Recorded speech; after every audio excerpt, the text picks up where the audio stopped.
the former Labour MP George Galloway is hoping that he too will be allowed back 16 years after he was expelled. And as you can see, he joins us now live from Liverpool. Morning, Mr Galloway. Thanks for being with us. And just bring us up to date. What is the state of your reapplication to join the party?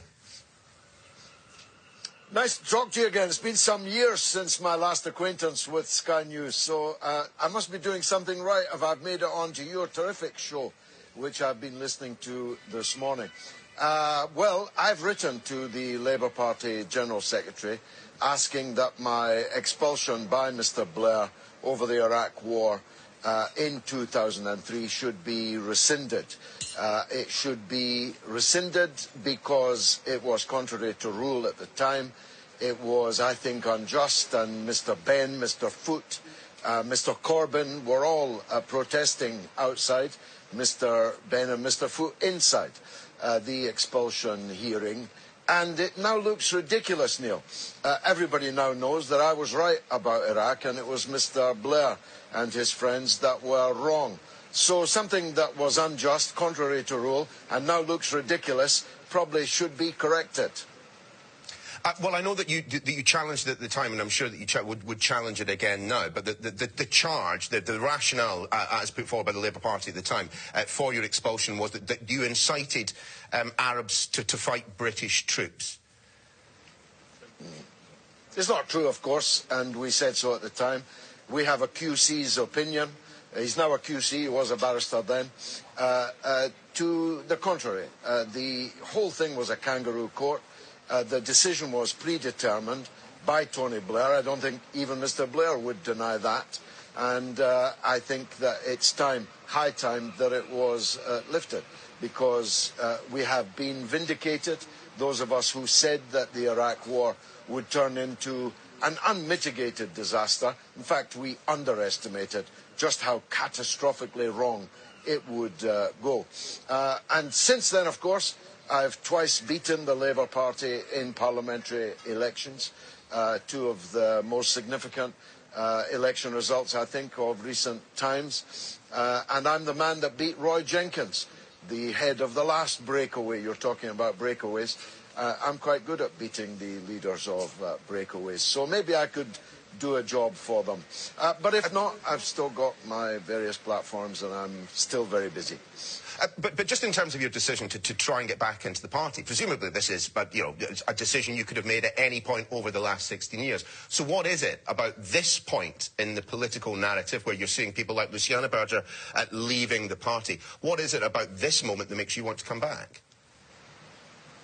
Well, I think with the Blairites walking out the door, hurling their slander at Corbyn and the Labour leadership, and it's really a black op that's going on here. I've been listening to your show and others all morning. This is pure Goebbelian propaganda. Repeat a lie often enough, and some people might believe it. I was in Liverpool. Goebbelian propaganda. We just mentioned Luciana Berger. I mean, do you think it's entirely appropriate to talk about Goebbelian propaganda where we've got a Jewish Labour MP leaving because of anti-Semitism? Yeah. Well, I don't believe she's leaving because of anti-Semitism. I believe you want people to believe that, and the Goebbels is you, and the Times, and the other organs that are pumping out this foul slander against the Labour Party, knowing that it's untrue. The Wavertree Labour Party has a Jewish chair. Luciana Berger was 3 times elected as a Labour MP in Liverpool Wavertree. That doesn't sound like anti-Semitism to me. Anti-Semitism is less now than it was when Miliband was the leader, a Jewish leader. There was more anti-Semitism, according to the statistics of Jewish organisations themselves. So it's all a lie. Corbyn is not anti-Semitic. Not a fibre, not an atom, not a molecule of his mind or body could be so described. That is the Goebbelian lie. Is there a place in your mind then, Mr Galloway, for pro-Israeli Labour MPs anymore? Well, I think they're entitled to their point of view, but the Labour Party is entitled to decide that someone so infatuated with Mr Netanyahu's Israel, like Joan Ryan, who you have not once said today was caught on camera by Al Jazeera. You've got the footage. Show it. Her discussing getting £1 million from Mr. Netanyahu's embassy in London to undermine Jeremy Corbyn and undermine the Labour Party and its leadership. You know that, but you will not tell your viewers that. Caught on camera discussing £1 million bounty to cause problems for Corbyn, cause problems for the Labour Party. Man these days, You've painted her today as if she was putting that point to Joan Ryan. Well, Joan Ryan, you have painted today as some kind of saintly figure, when in fact she was caught on camera as an agent of the Israeli embassy in London. Why don't you tell your viewers that? We asked Ms. Baker. I've seen the video. We've talked about the video. The video was not about £1 million of bribe. Why don't you show it? Bring Labour MPs. She was bringing £1 million to what Labour MPs? What were these Labour MPs going to do with the £1 million? Well, if Jeremy Corbyn had been caught getting £1 million, the Al Jazeera report. Well, listen, you haven't shown it, and you will not show it. But if Jeremy Corbyn was caught with the Russian ambassador getting £1 million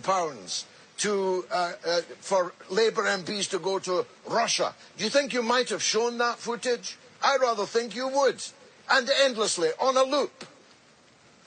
Well, we have been accused of putting things on a loop in Sky News before, perhaps not that, and certainly there'll be plenty who disagree with your assessment of that piece of journalism by Al Jazeera, including the journalist who was responsible for it. I mean, whilst we have you, though, I do need to ask you just one question on the situation as regards Shamima Begum. What is your view of the way in which the Home Office have acted here? They have taken a decision which we know will be challenged by the lawyers, but it seems entirely dependent on one thing, that she is a Bangladeshi national as well as being a British citizen. It sounds rather sordid to me, and I cannot imagine that any British judge will uphold it, because the government would appear to have decided that someone is de facto a Bangladeshi national, though they may not have known it and certainly don't consent to it. And I don't think that any British citizen can have their citizenship revoked on that very flimsy basis. She and the other returning ISIS people should be on trial. They should be behind bars. They have de facto committed offences by aiding and abetting the most satanic group ever to emerge on the face of the earth in the last 60 or 70 years. But you can't deport someone to Bangladesh who doesn't consider themselves to be Bangladeshi, never consented to be Bangladeshi, but sorry, Mr. Galloway, we're running out of time. I just want to put. But do you not, at least to an extent, understand why there will be those who are listening to your response here, who see Shamima Begum, in her own words, saying that she didn't have a problem with what happened in Manchester, that she was matter of fact about decapitations occurring in and around where she was, and on the basis of that alone, there will be people who suggest that she shouldn't return to the United Kingdom? Well, maybe you missed what I said. I said she should be behind bars. She should be on trial. She definitely committed an offence by aiding and abetting these Satanists. That's my view. But taking her British passport away is unlawful, and I think the courts will decide that. George Galloway, many thanks for joining us. Appreciate it. Stay with us and all out.